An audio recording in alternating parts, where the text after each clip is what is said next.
Hello everyone, welcome back to our channel.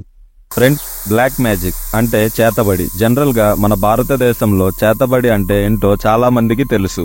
కానీ ఈ విషయాన్ని కొంతమంది నమ్ముతారు, కొంతమంది నమ్మరు. మామూలుగా దేవుళ్ళకి పూజలు చేసేవారిని పంతుళ్ళు, పూజారులు లేదా పండితులు అని పిలుస్తూ ఉంటారు. అదే చేతబడి చేసేవాళ్ళని లేదా క్షుద్ర పూజలు చేసేవాళ్ళని మాంత్రికుడు అని పిలుస్తారు. అసలు చేతబడి ఎందుకు చేస్తారు, ఎలాంటి ప్రదేశాలలో చేస్తారు, అసలు చేతబడి అనేది ఉందా లేదా అది మన మూఢనమ్మకమా అన్న విషయాలు మనం ఈ వీడియోలో తెలుసుకునే ప్రయత్నం చేద్దాం. వీడియో చాలా ఇంట్రెస్టింగ్ గా ఉంటుంది, ఎక్కడ స్కిప్ చేయకుండా చూడండి. ఫ్రెండ్స్, వీడియోని స్టార్ట్ చేసే ముందు అడుగుతున్నా అని ఏమీ అనుకోవద్దు. మా ఛానల్లో ఎవరైనా కొత్త వాళ్ళు ఈ వీడియోని చూస్తుంటే మా ఛానల్ని సబ్స్క్రైబ్ చేసుకొని పక్కన ఉన్న బెల్ ఐకాన్ని ఆన్లో పెట్టుకోండి. మీరు మా ఛానల్ని సపోర్ట్ చేయడం వల్ల ఇంకా ఎన్నో ఇంట్రెస్టింగ్ వీడియోస్ని మీ ముందుకు తీసుకురావడానికి మాకు హెల్ప్ అవుతుంది.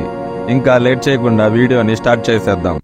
Hi friends, welcome back to our channel HM mystery.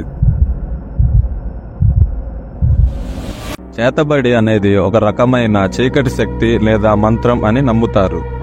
చేతబడి అనేది ఇతరులని నాశనం చేయడానికి లేదా వారిని అనారోగ్యానికి గురి చేయడానికి ఉపయోగించబడుతుంది అని చెప్తున్నారు. ఒకవేళ చేతబడికి గురైన వాళ్ళని వెంటనే బాగు చేయించకపోతే వాళ్ళు చనిపోయే అవకాశం కూడా ఉంది. ఈ చేతబడిని అనేక రకాలుగా పిలుస్తూ ఉంటారు. మన తెలుగు భాషల్లో చెడుదోవ మంత్రం, పిశాచ మంత్రం లేదా తంత్రం అని పిలుస్తూ ఉంటారు. మన సమాజం ఎంతో అభివృద్ధి చెందుతూ ముందుకు దూసుకు వెళ్తుంది. కానీ ఇప్పటికీ కొన్ని గ్రామీణ ప్రాంతాలలో చేతబడి మీద నమ్మకం ఉంది. మన సమాజంలో ఇప్పటికీ ఈ చేతబడి చేయటం కోసం ప్రత్యేకంగా మంత్రగాళ్ళు లేదా తాంత్రికులు ఉన్నారు. ఈ చేతబడి అనేది చాలా పురాతనమైనది. పూర్వం పౌరాణిక కథలలో మాయా మంత్రం అని చెప్తూ ఉంటారు. అంతేకాదు కొన్ని పురాతనమైన దేవాలయాల చరిత్రలో కూడా చేతబడి గురించి వివరణ ఉంది. కేవలం రాత్రిపూటే చేతబడికి సంబంధించిన పూజలు చేస్తూ ఉంటారు. అది కూడా పాతబడ్డ శ్మశానంలో లేదా చెమ్మ చీకటిగా ఉండి ఎవరూ రాని ప్రదేశాలలో ఎక్కువగా ఈ పూజలు చేస్తూ ఉంటారు. ఈ చేతబడిని ప్రపంచవ్యాప్తంగా చాలా దేశాలలో నమ్ముతారు. కానీ ముఖ్యంగా ఈ పద్ధతిని ఇండియా, ఇండోనేషియా అండ్ ఫిలిప్పీన్స్ దేశాలలో ఎక్కువగా నమ్ముతారు. మన భారతదేశంలో మయాంగ్ అనే ఊరిలో కనీసం ఇంటికి ఒక్కరికైనా చేతబడి చేయడం వచ్చు అని చెప్తున్నారు. ఈ మయాంగ్ అనే ఊరు ఇండియా, అస్సాంలో ఉంది. అక్కడ నివసించే ప్రజలు దుష్టశక్తులకి పూజలు చేస్తూ ఉంటారు. ఈ విషయమేమి నేను చెప్తున్నది కాదు. మీకు డౌట్ ఉంటే గూగుల్లో which country is famous for black magic అని సెర్చ్ చేసి చూడండి. ఫస్ట్ వచ్చే నేమ్ ఇండియా. అసలు ఆ ఊరు ఎందుకు అంత ఫేమస్ అయ్యిందో తెలుసుకుందాం. ఈ మయాంగ్ అనే ఊరిని the land of black magic అని కూడా పిలుస్తారు. ఈ ఊరిలో ఇంటికి ఒక్కలైన తాంత్రిక పూజలు చేస్తారు. ఈ పూజలని వాళ్ళ పూర్వీకుల దగ్గర నేర్చుకొని తరతరాలుగా ఆచరిస్తున్నారు. అంతేకాదు ఆ ఊరిలో ప్రతి ఇంటి ముందు జంతువుల ఎముకలు లేదా హస్తిపంజరాలు కనిపిస్తాయి. ఈ జంతువులు లేదా పక్షుల హస్తిపంజరాలు వాళ్ళ ఇంటి ముందు ఉంచటానికి ఒక కారణం ఉంది. ఎవరి ఇంటి ముందు అయితే ఎక్కువ ఎముకలు ఉంటాయో వాళ్ళు పెద్ద మాంత్రికుడు అని అక్కడ వాళ్ళ నమ్మకం. ఈ ఊరికి మయాంగ్ అని పేరు రావటానికి చాలా కారణాలు ఉన్నాయి. ఈ ఊరిలో మాయర్ వాంగ్ అనే దేవతని పూజిస్తారు. మయాంగ్ అనే పదం సాంస్క్రిట్ భాష నుంచి వచ్చింది. దాని అర్థం మాయ అని చెప్తున్నారు. ఆ పేరుకు తగ్గ ఆ ఊరు అంతా ఒక మాయలానే ఉంటుంది. ఆ ఊరిలో ఒక వింత మ్యూజియం కూడా ఉంది. ఆ మ్యూజియం లోపల చేతబడి లేదా క్షుద్ర పూజలు, తాంత్రిక పూజలకి సంబంధించిన వస్తువులని ఉంచారు. ఆ ఊరిలో నివసిస్తున్న వారు క్షుద్ర పూజలు నేర్చుకోవటం వల్ల వాళ్ళకి అనేక శక్తులు వస్తాయి అని నమ్ముతారు. ఈ క్షుద్ర పూజలు లేదా తాంత్రిక విద్యను నేర్చుకోవటం కోసం శ్మశానంలో కొన్ని సంవత్సరాలు ఉండి సాధన చేస్తారు. ఈ చేతబడిని ఎలా చేయాలో, ఎటువంటి సమయాలలో చేయాలో ఎక్కడా లిఖించబడి లేదు. ఎందుకంటే అది చాలా ప్రమాదకరమని, ఒకవేళ ఈ పద్ధతి తప్పుడు వారి చేతికి వెళ్తే ఎంతో నష్టం జరుగుతుంది అని అక్కడ ప్రజలు చెప్తున్నారు. ఆ ఊరిలోకి ఎవరైనా వెళ్ళాలి అంటే చాలా భయపడతారు. ఎందుకంటే ఆ ఊరిలో ఉన్నవారు అంతా మంత్రాలు, తంత్రాలలో నిపుణులు. ఏదైనా ముఖ్యమైన పని ఉంటేనో లేదా ఆ ఊరిలో ఎవరైనా తెలిసిన వారు ఉంటేనో ఆ ఊరికి వెళ్తారు. ఒకవేళ ఆ ఊరిలో నివసిస్తున్న వారి మీద దాడి చేయటానికి ప్రయత్నిస్తే అక్కడికి వెళ్లిన మనుషులని మాయం చేసేస్తారు. అంతేకాదు మనుషులని జంతువులుగా మార్చేస్తారు. వాళ్ళకి ఎదురు తిరిగిన వాళ్ళని శిల్పాలుగా కూడా మార్చేస్తారు అన్న వార్తలు కూడా వినిపిస్తున్నాయి.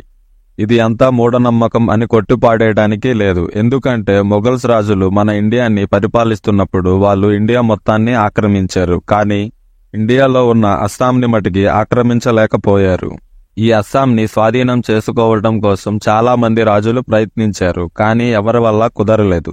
ఈ ఊరు మీదకు దాడి చేయడానికి వచ్చిన సైనికులు మాయమైపోయారు, లేదా ఆ ఊరి లోపలికి ప్రవేశించగానే సైనికులు వాళ్ళల్లో వాళ్ళే కొట్టుకొని ఒకరినొకరు చంపుకునేవారు అని చెప్తున్నారు. అంతేకాదు ఈ ఊరిలో నరబలులు కూడా ఎక్కువగానే జరుగుతాయి అని అంటున్నారు. కొంతమంది పరిశోధకులు ఆ ఊరిలో నివసిస్తున్న ప్రజలను చేతబడి ఎలా చేస్తారు, ఈ చేతబడి చేయటానికి కావాల్సిన వస్తువులు ఏంటో కనుక్కునే ప్రయత్నం చేశారు.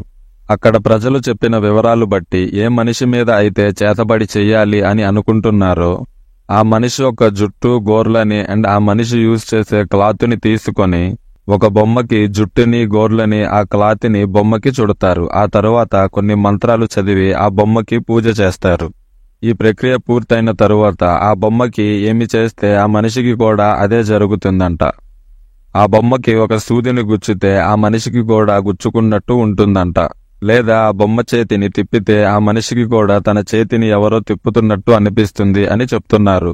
ఇలాంటి పద్ధతులు ఈ ఊరిలో ఇంకా ఎన్నో ఉన్నాయి అని కూడా చెప్తున్నారు. ఈ ఊరిలో ఉన్న కొంతమంది భూత పూజలు చేస్తూ ఉంటారు. వాళ్ళు చనిపోయిన వారి ఆత్మను నిద్రలేపి వాళ్ళకి రక్షణగా పెట్టుకుంటారు అని కూడా చెప్తున్నారు. ఈ ఊరిలో చేతబడి ఒక్కటే కాదు, దెయ్యం లేదా భూతం పట్టిన వాళ్ళకి నయం చేస్తామని చెప్తున్నారు.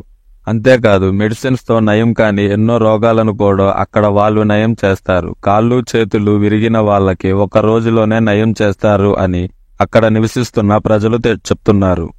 అంతేకాదు తప్పిపోయిన మనుషులను కూడా కనిపెడతారంట. మయాంగ్లో ఆయుర్వేదిక్ వైద్యం కూడా ఎక్కువగా చేస్తూ ఉంటారు. ఇన్ని విషయాలు ఉన్న ఊరు ఇప్పుడు ఒక టూరిస్ట్ ప్లేస్గా మారింది. ఎవరైనా భూత వైద్యం నేర్చుకోవాలి అనుకుంటే అక్కడ వాళ్ళు నేర్పిస్తారు అని చెప్తున్నారు.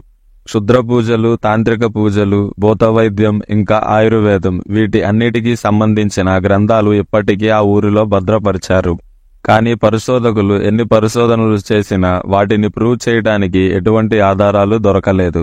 అలాగని ఇది అంతా ఒక మూఢనమ్మకం అని చెప్పటానికి లేదు. ఫ్రెండ్స్, వీడియో మొత్తం చూసిన తరువాత మీరు ఏమనుకుంటున్నారు? అసలు చేతబడులు లేదా క్షుద్ర పూజలు నిజమంటారా, లేదా అది అంతా ఒక మూఢనమ్మకం అని అనుకుంటున్నారా? కామెంట్ చేయండి. ఫ్రెండ్స్, వీడియో నచ్చితే ఒక లైక్ చేయండి. మరికొన్ని ఇంట్రెస్టింగ్ మిస్టరీస్తో నెక్స్ట్ వీడియోలో కలుద్దాం. Thanks for watching.